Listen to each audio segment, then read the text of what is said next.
monster's taken quite a liking to Lady Karen. He's not a monster. He's Torgal.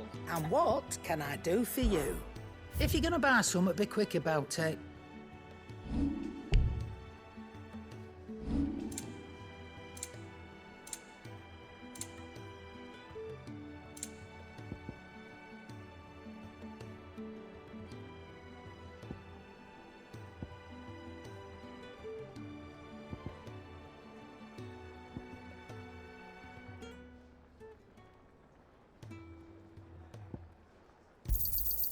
You're rubbing me blind, you know.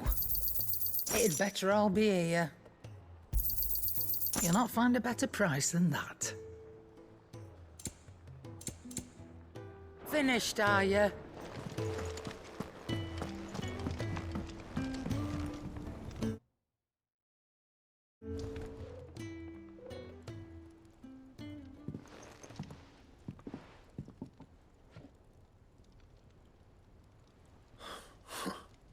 First August, and now you.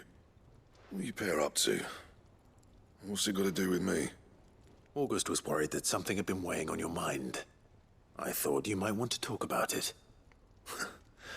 Did you now? I told you not to stick your nose in my business. What'd you go and do? Clive just wants to help, innit? What's so bad about that? Talk to him. You never know, you might feel better for getting it all out in the open. Please, mate.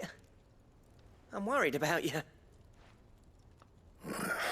Phil shut you up. It's nothing, really. Stupid. Not the sort of thing you bother people about. Why don't you tell us all the same?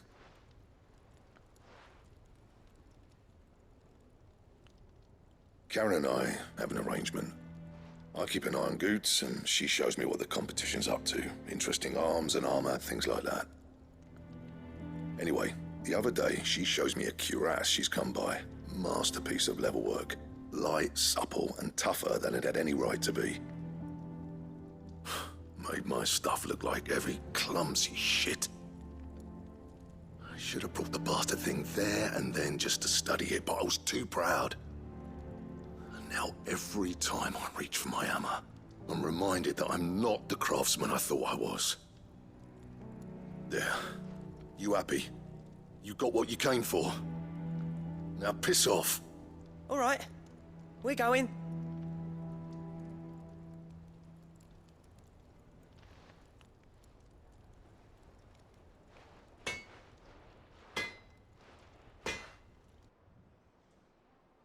I always thought of old Blackthorn as a bit of a force of nature. Like a storm cloud full of hail. Didn't think anything could rattle him. Least of all a stupid piece of leather. Blackthorn's always taken pride in his craft. Questioning it means questioning himself. Something tells me this is only going to get worse. If he has doubts, it will affect his work, which will only add to his problems. We need to nip this in the bud. I couldn't agree more. He said he should have bought that cuirass. Perhaps we should track it down for him. Assuming you're happy to help, that is. Too bloody right I am. Glad to hear it. First things first, then. We need to speak to Karen.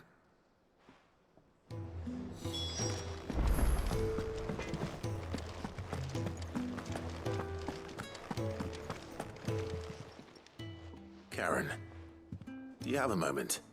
Blackthorn mentioned that you'd recently come by a leather cuirass. An exquisite example of the craft, from what he told us. And he ain't been himself since he saw it. So we thought we'd buy it for him. Sorry, sold it already. Didn't think Blackthorn cared for it the way he turned his nose up. But it was nicely put together, that's for certain. Even if the bloke who made it is a bit of an odd one. Happened across him on my travels. Makes all his stuff to order, but the fella who commissioned it refused to pay. He didn't like the colour of summit. So I took it off his hands for a fair price. You don't know where we might find him, do you? Like I said, he's a bit of an odd one. Doesn't even have a workshop. He don't trust hunters neither, which means he spends as much time out tracking beasties as he does working their hides. I see. He did tell me somewhat, though. Apparently, his next commission's for a set of griffin hide greaves. Here, there's a griffin on the hunt board. The curse breakers were placing bets on who'd bag it. Now, where the bleeding hell was excited? Somewhere in Sambrec, maybe? Care Northern, that was it. Thank you, Karen. We'd be lost without you. At least you admit it. So, it sounds like going after that griffin might be the best chance we have of finding our roaming leatherworker. I'll leave the hunting to you if you don't mind. While you get on with that, I'll ask around the markets. See if I can't sniff out who he is and where he's hiding. Good idea. Hopefully one of us will be able to track him down.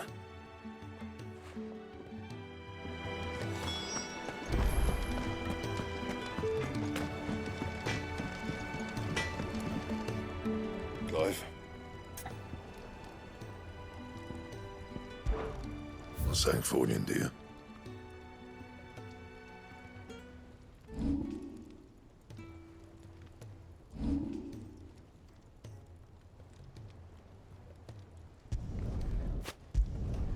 Should last you a good while.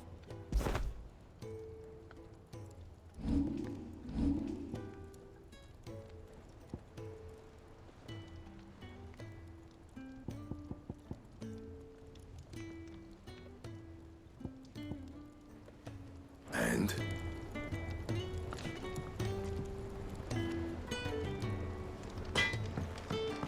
That monster's taken quite a liking to Lady Karen.